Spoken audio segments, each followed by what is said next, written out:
Hi everybody, today I'm going to read you the last section of James and the Giant Peach. Round and round and upside down went the peach as it plummeted towards the earth, and they were all clinging desperately to the stem to save themselves from being flung into space. Faster and faster it fell, down and down and down, racing closer and closer to the houses and streets below, where it would surely smash into a million pieces when it hit. And all the way along Fifth Avenue and Madison Avenue, and all along all the other streets in the city, people who had not yet reached the underground shelters looked up and saw it coming, and they stopped running and stood there staring in a sort of stupor at what they thought was the biggest bomb in all the world falling out of the sky onto their heads. A few women screamed, others knelt down on the sidewalks and began praying aloud.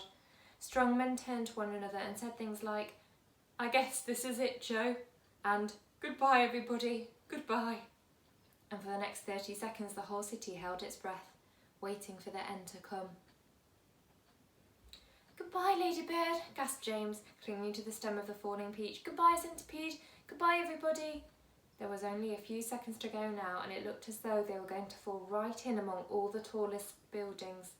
James could see the skyscrapers rushing up to meet them at the most awful speed, and most of them had square, flat tops, but the very tallest of them all had a top that tapered off into a long, sharp point, like an enormous silver needle sticking up into the sky. And it was precisely onto the top of this needle that the peach fell. There was a squelch.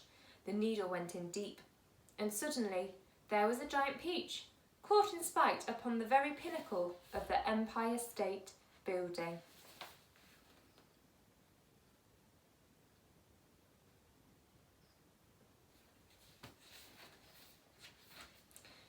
It was really an amazing sight, and in 2 or 3 minutes, as soon as the people below realised that this now couldn't possibly be a bomb, they came pouring out of the shelters and the subways to gape at the marvel. The streets were half a mile around the building, were jammed with men and women, and when the word spread that there was actually living things moving about on the top of the great round ball, then everyone went wild with excitement. "It's a flying saucer," they shouted. "They're from outer space. They are men from Mars. Or maybe they come from the moon." And a man who had a pair of binoculars to his eyes said, "They look pretty peculiar to me, I'll tell you that." Police cars and fire engines came screaming in from all over the city and pulled up outside the Empire State Building. 200 firemen and 600 policemen swarmed into the building and went up in the elevators as high as they could go. Then they poured out onto the observation roof, which is the place where tourists stand, just at the bottom of the big spike. All the policemen were holding their guns at the ready, with their fingers on the triggers, and the firemen were clutching their hatchets. But from where they stood, almost directly underneath the peach, they couldn't actually see the travellers upon top. "Ahoy there!" shouted the chief of police. "Come out and show yourselves." Suddenly the great brown head of the centipede appeared over the side of the peach. His black eyes, as large and round as 2 marbles, glared down at the policemen and the firemen below. Then his monstrous ugly face broke into a wild grin. The policemen and the firemen all started shouting at once. "Look out!" they cried. "It's a dragon!" "It's not a dragon, it's a wampus! It's a gorgon! It's a serpent! It's a proc! It's a manticore!" 3 firemen and 5 policemen fainted and had to be carried away. "It's a snozwanger!" cried the chief of police. "It's a wangdoodle!" yelled the head of the fire department. The centipede kept on grinning. He seemed to be enjoying enormously the commotion that he was causing. "Now see here," shouted the chief of police, cupping his hands to his mouth. "You listen to me. I want you to tell me exactly where you've come from." "We've come from thousands of miles away," the centipede shouted back, grinning more broadly than ever and showing his brown teeth. "There you are," called the chief of police. "I told you they came from Mars." "I guess you're right," said the head of the fire department. At this point, the old green grasshopper poked his huge green head over the side of the peach, alongside the centipedes. 6 more big strong men fainted when they saw him. "That one's an oink!" screamed the head of the fire department. "I just know it's an oink!" "Or a cockatrice!" yelled the chief of police. "Stand back, men, it may jump down on us any moment." What on earth are they talking about? The old green grasshopper said to the centipede. Search me, the centipede answered, but they seem to be in an awful stew about something. Then Miss Spider's large, black, murderous-looking head, which to a stranger was probably the most terrifying of all, appeared next to the grasshoppers. Snakes and ladders, yelled the head of the fire department. We're finished now, it's a giant scorpula. It's worse than that, cried the chief of police. It's a vermicious nid. Oh, just look at its vermicious, gruesome face. Is that the kind that eats fully grown men for breakfast? The head of the fire department asked, going white as a sheet. I'm afraid it is, the chief of police answered. Oh, please, why doesn't someone help us get down from here? Miss Spider called out. It's making me giddy. This could be a trick, said the head of the fire department. Don't anyone make a move until I say. They've probably got space guns, muttered the chief of police. But we've got to do something, the head of the fire department announced grimly. About 5 million people are standing down there on the streets watching us.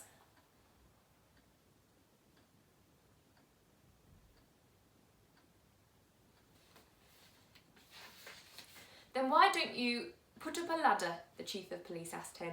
I'll stand at the bottom and hold it steady for you while you go up and see what's happening. Thanks very much, snapped the head of the fire department. Soon there were no less than 7 large fantastic faces peering down over the side of the peach. The centipedes, the old green grasshoppers, Miss Spiders, the earthworms, the ladybears, the silkworms and the glowworms. And a sort of panic was beginning to break out among the firemen and the policemen on the rooftop. Then, all at once, the panic stopped, and a great gasp of astonishment went up all around. For now, a small boy was seen to be standing up there beside the other creatures. His hair was blowing in the wind, and he was laughing and waving and calling out, Hello, everybody, hello! For a few minutes the men below just stood and stared and gaped. They simply couldn't believe their eyes. Bless my soul, cried the head of the fire department, going red in the face. It really is a little boy, isn't it? Don't be frightened of us, please, James called out. We are so glad to be here. What about those others beside you? Shouted the chief of police. Are any of them dangerous? Of course they're not dangerous, James answered. They're the nicest creatures in the world. Allow me to introduce them to you one by one, and then I'm sure you will believe me. My friends, this is the centipede, and let me make it known. He is so sweet and gentle that, although he's overgrown, the Queen of Spain again and again has summoned him by phone to babysit and sing and knit and be a chaperone when nurse is off and all the royal children are alone. Small wonder, said a fireman, they're no longer on the throne. The earthworm, on the other hand, said James, beginning to expand, is great for digging up the land and making old soils newer. Moreover, you should understand, he would be absolutely grand for digging subway tunnels and for making you a sewer. The earthworm blushed and beamed with pride. Miss Spider clapped and cheered and cried, Could any words be truer?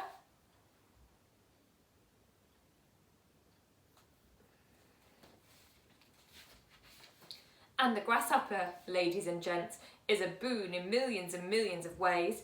You have only to ask him to give you a tune, and he plays and he plays and he plays.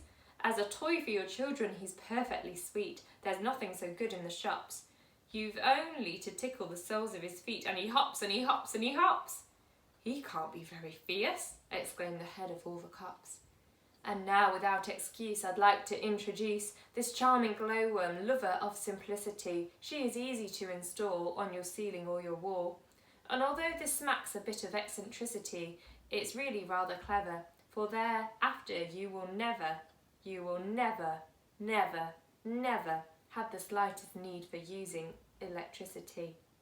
At which no less than 52 policemen cried, If this is true, that creature will get some fabulous publicity. And here we have Miss Spider with a mile of thread inside her, who has personally requested me to say that she's never met Miss Muffet on her charming little tuffet. If she had, she'd not have frightened her away. Should her looks sometimes alarm you, then I don't think it would harm you to repeat at least 100 times a day, I must never kill a spider.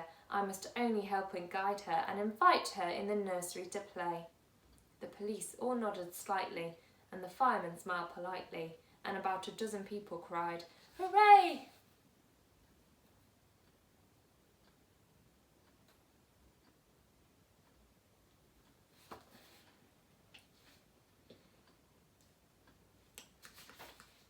And here's my darling ladybird, so beautiful, so kind, my greatest comfort since this trip began. She has 400 children and she's left them all behind, but they're coming on the next peach of the can. The cops cried, she's entrancing. All the firemen started dancing. All the crowds all started cheering to a man. And now the silkworm, James went on, whose silk will bear comparison with all the greatest silks there are in Rome and Philadelphia. If you would search the whole world through from Paraguay to Timbuktu, I don't think you would find one bit of silk that could compare with it. Even in the shops in Singapore don't have the stuff, and what is more, the silkworm had, I'll have you know, the honour not so long ago to spin and weave and sew and press the Queen of England's wedding dress. And she's already made and sent a waistcoat for your president. Well, good for her, the cops cried out, and all at once a mighty shout went up around the Empire State. Let's get them down at once! Why wait?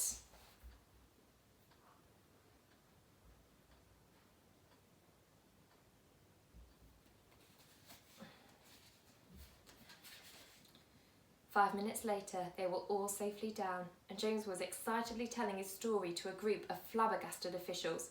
And suddenly everyone who had come over on the peach was a hero. They were all escorted to the steps of City Hall, where the Mayor of New York made a speech of welcome. And while he was doing this, 100 steeplejacks, armed with ropes and ladders and pulleys, swarmed up to the top of the Empire State Building and lifted the giant peach off the spike and lowered it to the ground. Then the mayor shouted, "We must now have a ticker-tape parade for our wonderful visitors."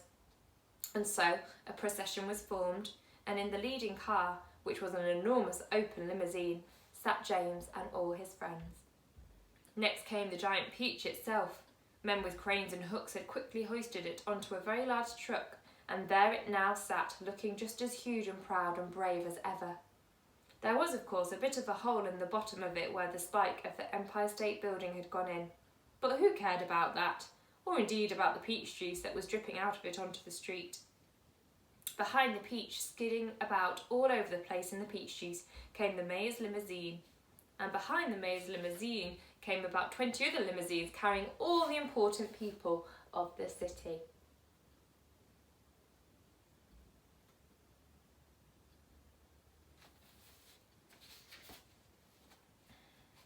And the crowds went wild with excitement. They lined the streets and they leaned out of the windows of the skyscrapers, cheering and yelling and screaming and clapping and throwing out bits of white paper and ticker tape. And James and his friends stood up in their car and waved back at them as they went by. Then a rather curious thing happened. The procession was moving slowly along Fifth Avenue when suddenly a little girl in a red dress ran out from the crowd and shouted, "Oh, James, James, could I please have just a tiny taste of your marvellous peach?" "Help yourself," James shouted back. "Eat all you want. It won't keep forever anyway." No sooner had he said this than about 50 other children exploded out of the crowd and came running onto the street. "Can we have some too?" they cried. "Of course you can," James answered. "Everyone can have some." The children jumped up onto the truck and swarmed like ants all over the giant peach, eating and eating to their heart's content. And as the news of what was happening spread quickly from street to street, more and more boys and girls came running from all directions to join the feast.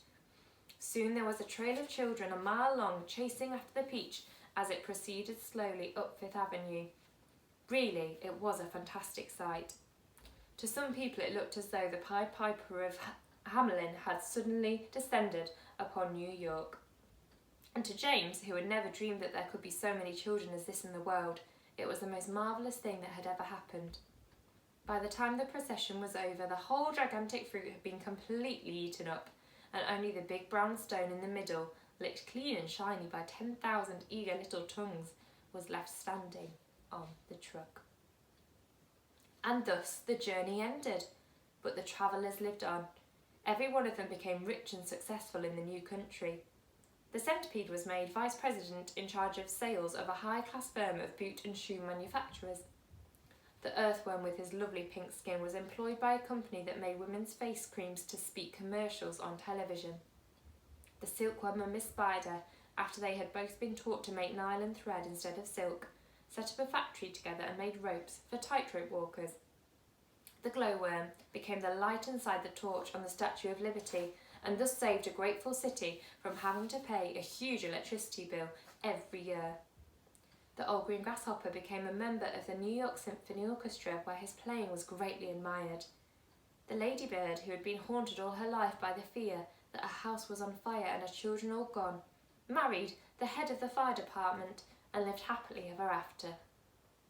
And as for the enormous peach stone, it was set up permanently in a place of honour in Central Park and became a famous monument. It was also a famous house. And inside the famous house there lived a famous person, James Henry Trotter himself. And all you had to do, any day of the week, was to go and knock upon the door, and the door would always be open to you, and you would always be asked to come inside and see the famous room where James had first met his friends.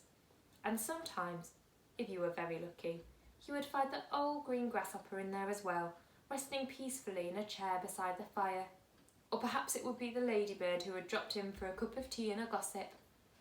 Or the centipede to show off a new batch of particularly elegant boots that he had just acquired.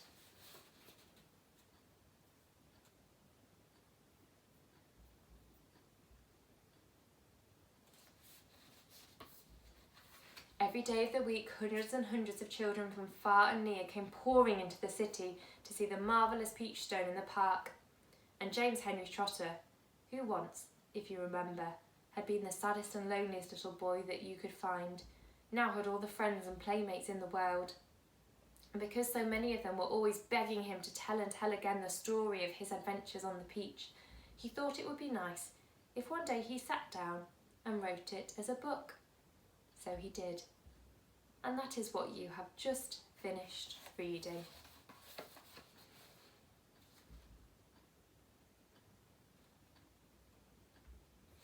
The end. Well, I really hope that you've enjoyed listening to James and the Giant Peach. I really enjoyed reading it to you all. That is the end. That is the last part.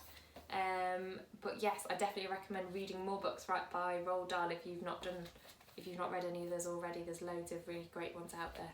All right, bye.